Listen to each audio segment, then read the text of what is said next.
Yes, you see, he had a theory that if you should find one perfect thing or place or person, you should stick to it. Do you think that's very silly? Not at all. I'm a firm believer in that myself.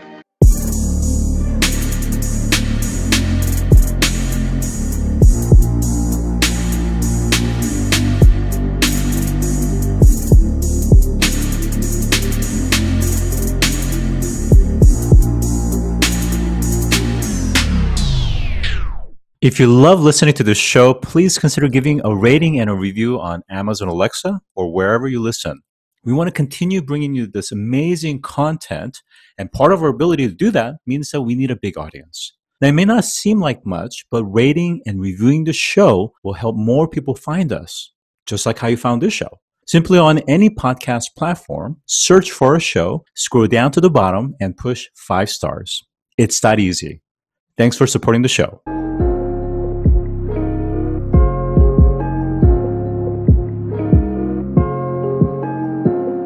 Today, I'm joined by Adam Weiss, who is the CEO and founder of Honeybee Burger. Welcome to the show today. Welcome. Thank you for having me. All right. So you worked at Bear Stearns. You co-founded a number of hedge funds. I mean, you clearly see opportunities before others see it, as well as to mitigate downside. Why and how did you start investing into restaurants such as Cafe Gratitude? Fair question. Thank you. So as it turns out, I've always sort of been known for sensing investment opportunities and certainly helping my investor base identify them. And that goes all the way back to mortgage-backed securities back in the early days and subprime, all the way up to peer-to-peer lending and even NFT and digital art. And that's been sort of a hallmark of my career. My investors have always come to look to me to find the next new thing. About 10 years ago, I had some friends come to me and say, you know, we found this really cool business. It's up in the Bay Area, San Francisco, and it's a plant-based restaurant called Cafe Gratitude. And at that time, I'd always learned 2 things in New York and LA: never invest in a movie and never invest in a restaurant. And that's kind of like words to live by. And I was really kind of skeptical about the restaurant business and certainly didn't believe, but my friends were so passionate about it. I went to San Francisco to do due diligence, and I was blown away. Mostly by the fact that not only was the restaurant busy, but the employees, the owners, and the customers were so passionate about eating there and eating and supporting something they believed in. I'd never seen that before. And so when my friends offered me the opportunity to invest in the first store, it was down in Los Angeles in the Hollywood area. And so I was all in on it. And that store performed extraordinarily well and was updated. So where San Francisco felt like vegan 1.0, this reinvention, if you will, of the Cafe Gratitude brand brought a modern appeal to it. And then one thing led to another. We invested in subsequent stores, and that business has done just very, very, very well. So that's what really got me into it. Oh, very exciting. Well, I've spent many years around Berkeley and Oakland, and definitely have even 2 decades ago seen some of the rise of veganism, as well as plant-based, way before it became quite mainstream. So you've been involved in this category for over a decade, and I wonder how you've seen the consumer demand for plant-based foods and more broadly plant-based lifestyle, how that has changed. Well, it has changed profoundly. And what I think happened, you know, historically, people who identify as vegans or strict vegans, it's about 3 or 5% of the population. And that's been steady for many, many, many years. And I think it's fair to say that those were the true believers, and they were really sort of the people that started the movement and started, you know, opening the restaurants, but they didn't necessarily evolve. And what you wound up were offerings that tended to be a little bit what we refer to lovingly and respectfully as vegan 1.0, meaning it was enough to have a menu that didn't have any animal or dairy on it, and it was enough to believe in the cause. But that sometimes wound up with a lot of kale salads and a lot of quinoa patties and a lot of rice and bean dishes, which while all nutritious and vegan, not very exciting to the non-vegans out there. And so the popularity of the cuisine didn't really grow. And now vegan 2.0 is a new different thing.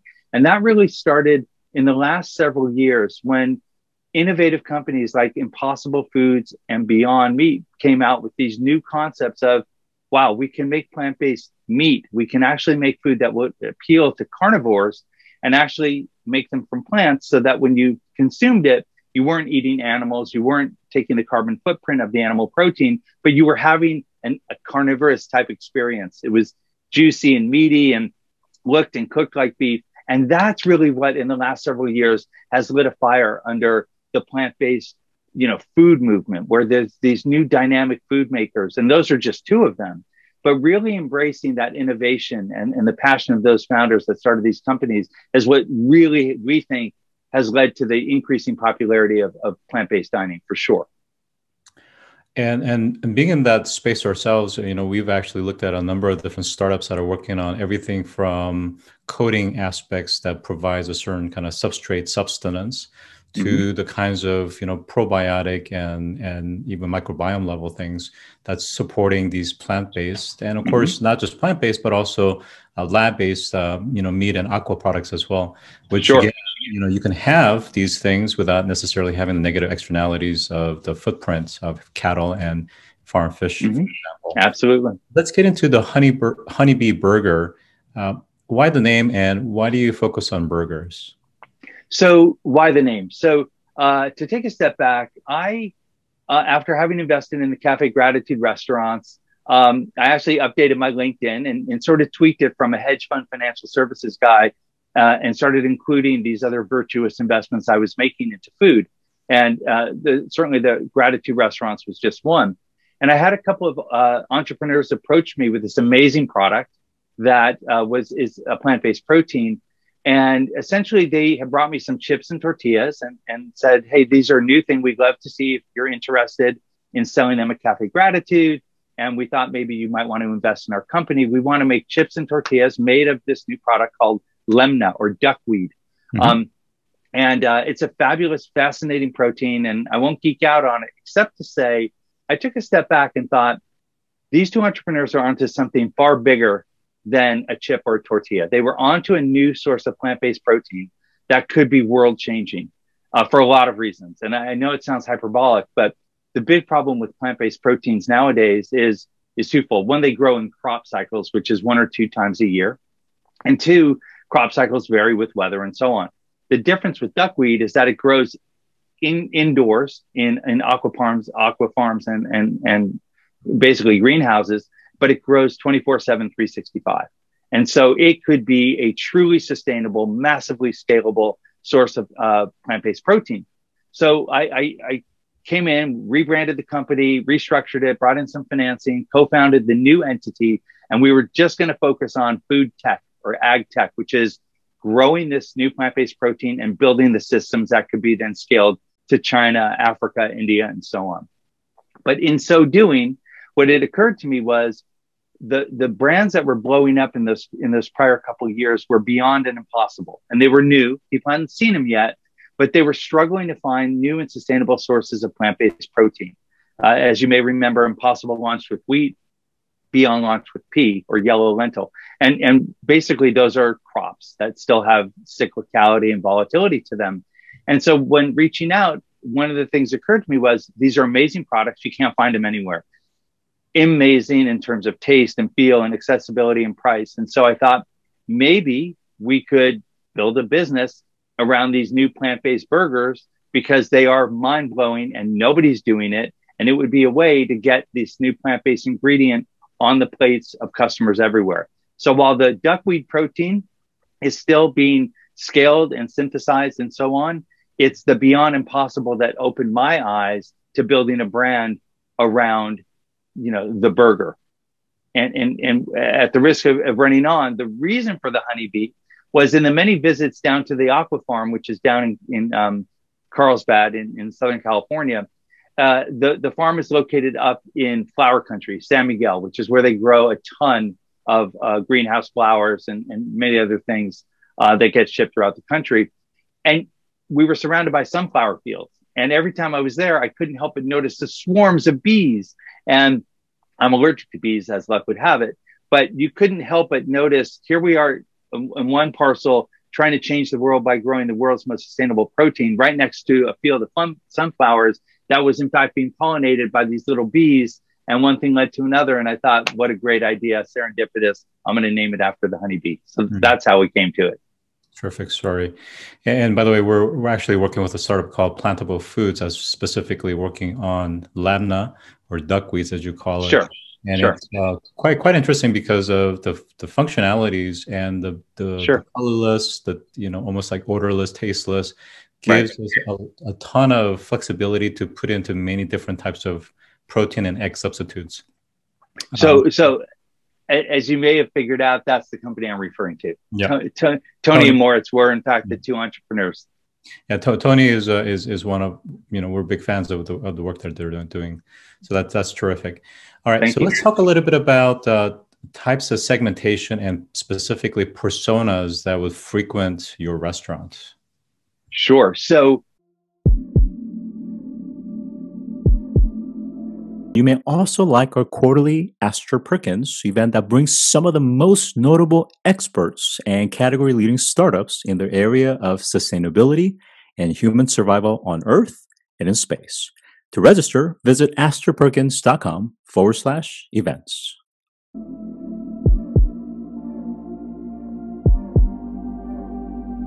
When we launched in a tiny little neighborhood of LA called Los Feliz. It's kind of a hipster enclave.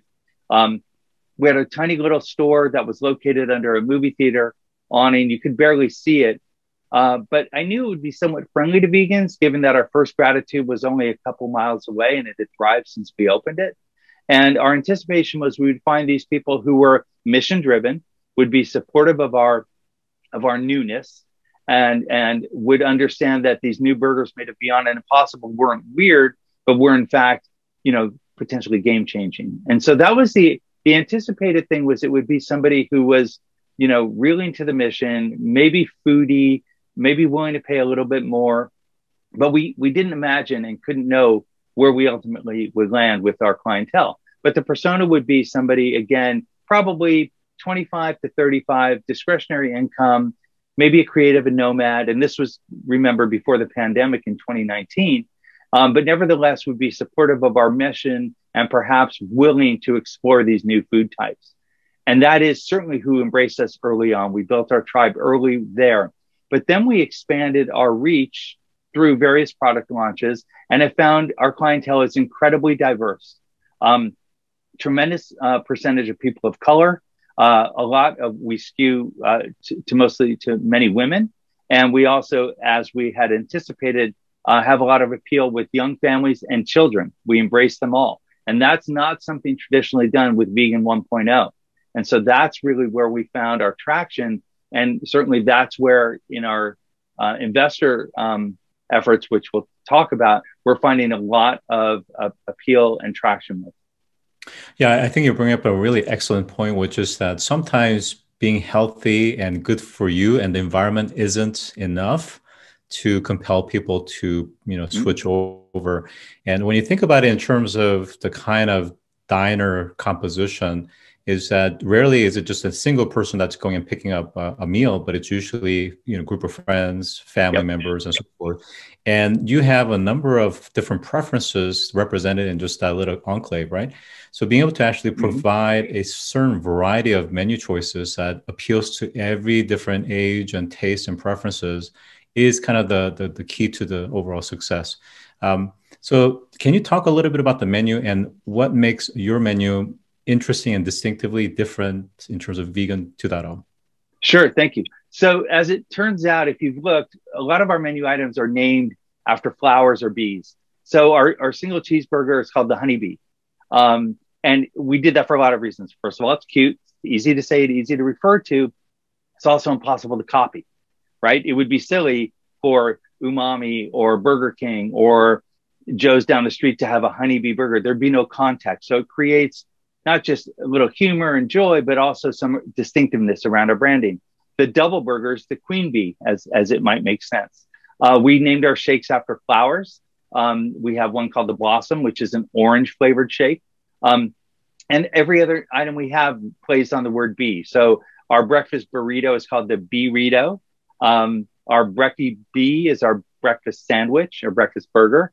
And so we're constantly playing with that nomenclature, as it does two things. It unifies the menu It adds some humor and joy, and it creates branding identity, which if and when we go to franchise will be a little bit more distinctive in offering than another plant-based burger joint. And there are clearly more of those popping up.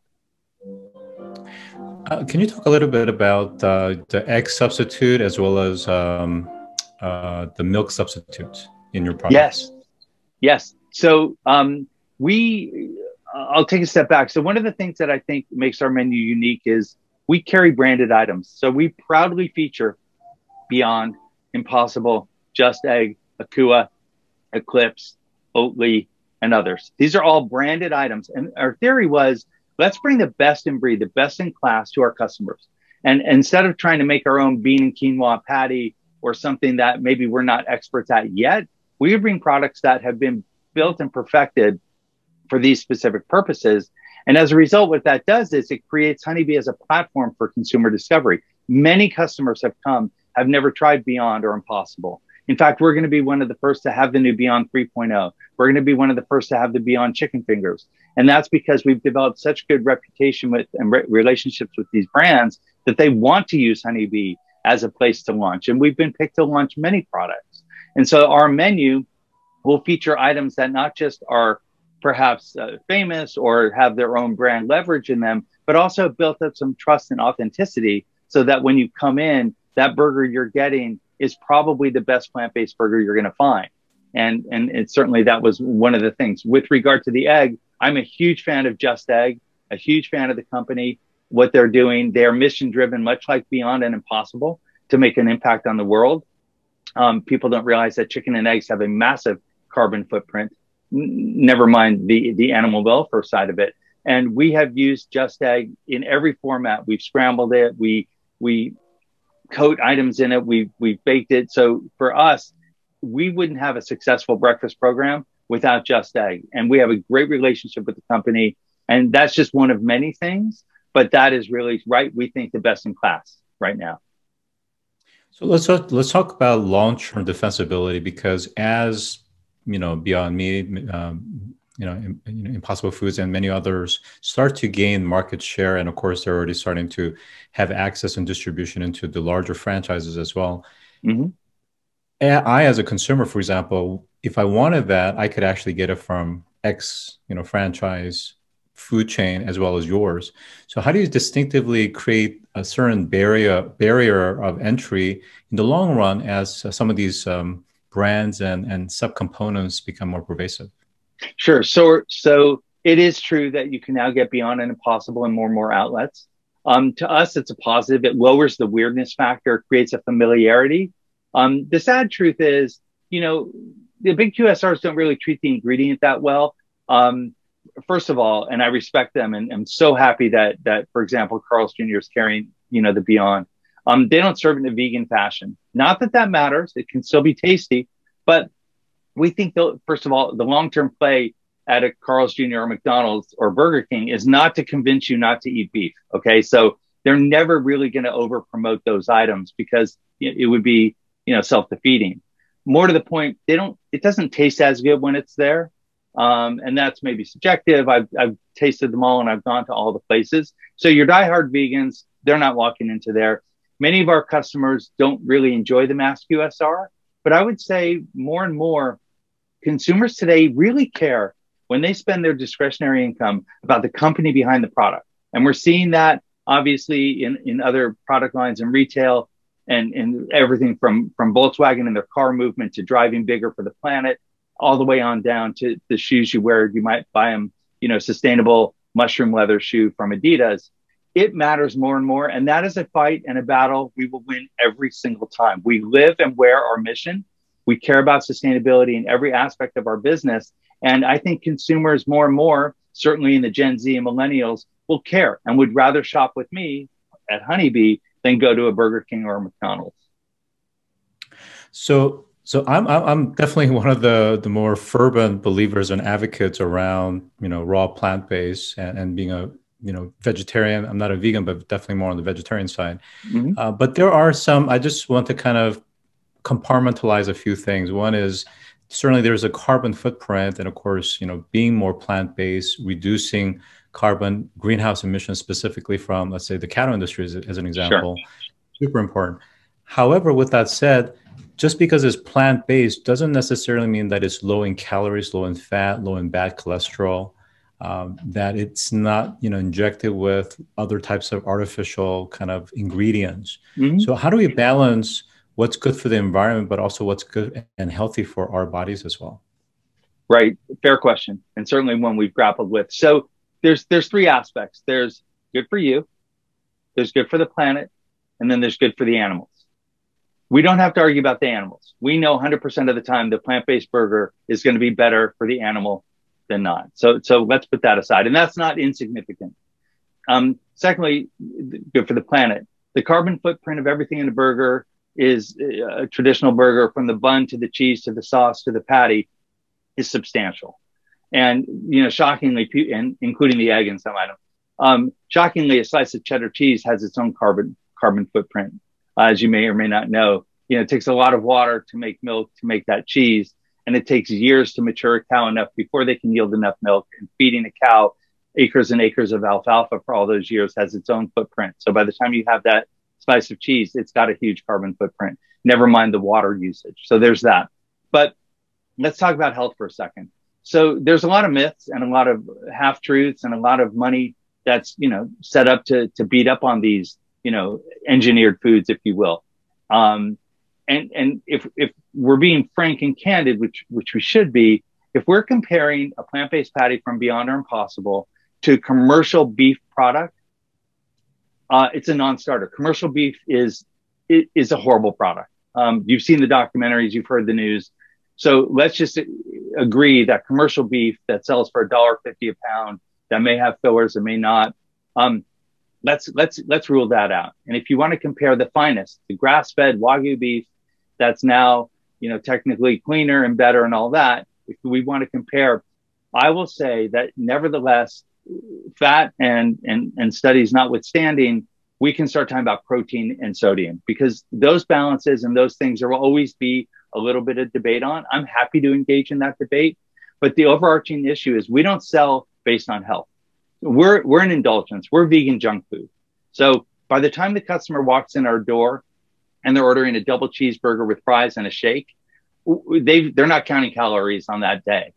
And right, if they want to, they're going to have a kale salad. They're going to do with that. So we know that, we embrace it. And the deep, dark truth of all QSRs in particular is that you're getting that indulgent customer on a day that they're not on their diet plan. Because you're not wrong. This is very calorie dense food. And we're not going to win that battle. Now, we might have many indulgences, like you might want to get a plant-based shake made of Oatly that we have, or a small grilled cheese or something like that. But by the time you're throwing down for a combo, your calorie limit's probably blown through the day, for sure. So I want to switch topics to talk more about the business model. So sure. Over almost a century, I suppose, since the hamburger model has been around with McDonald's, is that there's been a lot of changes in terms of who builds the capital structure, the construction development, and the ongoing maintenance and the cost of that, to the way franchisor fees and licensing fees are done. How are you thinking through? So there's kind of the economic model, but there's also operational models that we've seen over the years, like right. Chipotle, that has kind of pioneered this more premium category, but it's still more of an assembly line approach. Mm-hmm. So how are you guys thinking as you guys look to more scalable model? Because I think a restaurant model is going to be very different from the one that you start to kind of scale from a prototype. Sure.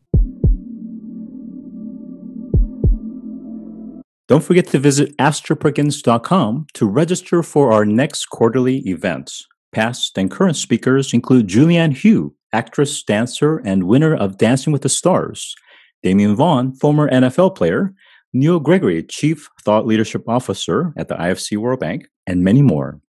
To register, visit astroperkins.com and click on Events.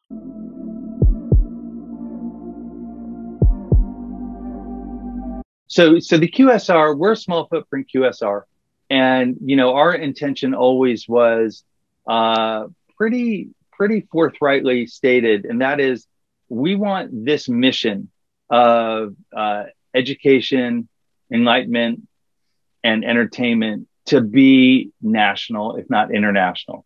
And that meant for us, the more places we could serve people and be in front of people, the better. However that is, if that's brick and mortar, co-venture, franchise, or cloud kitchens, there are more ways to expand in today's modern restaurant world than there have ever been. And there's also more avenues to capital than there have ever been.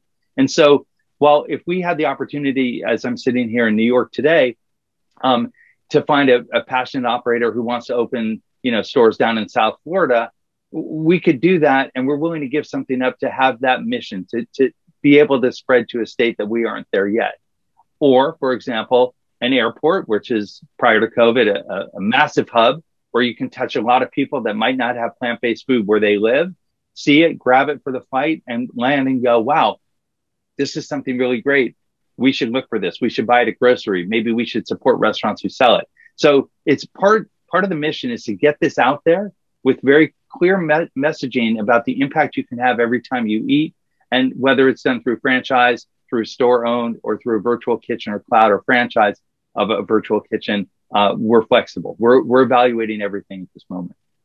Yeah, I think that's really important, because I think the format and the underlying economics is so vastly different, like a ghost kitchen, and certainly where things are moving, where brands don't necessarily have a physical presence at all, and you can have a completely virtual brand that only exists in an app fashion, and so of course that cost structure is going to be very different from your dedicated site that gets constructed for this purpose.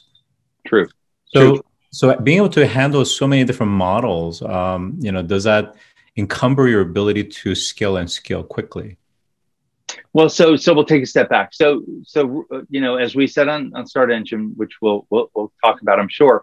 The plan is first to dominate, LA and Southern California. I grew up there. I know the markets. We're already expanding and signing letters of intent right now. And I think we want to keep our grasp and our reach the same. We want to have a network of brick and mortars, then surrounded by strategically located cloud kitchens.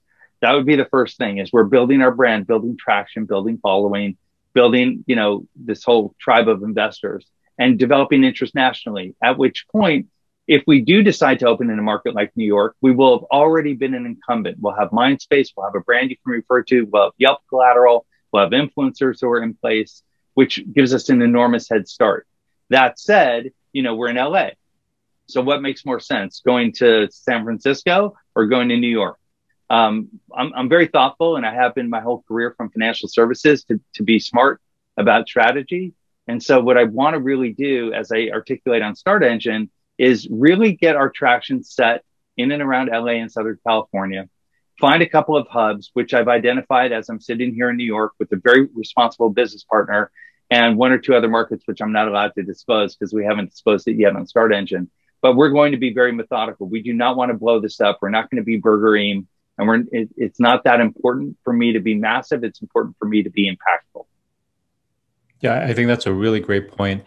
And to that point, I think many of us, I used to live in Northern California. We would have to drive down to Southern California quite a bit. Mm-hmm. And certainly for those that are going across states, when you're on these long interstate highways, your choices are very limited in terms of which fast food chain, or maybe a diner, but it's still a greasy, spoon mm-hmm. diner. So your choices are very limited. So this is something that's going to be very, very much welcome for travelers, and certainly the millennials that are interested in, being more of the kind of, traveling nomads.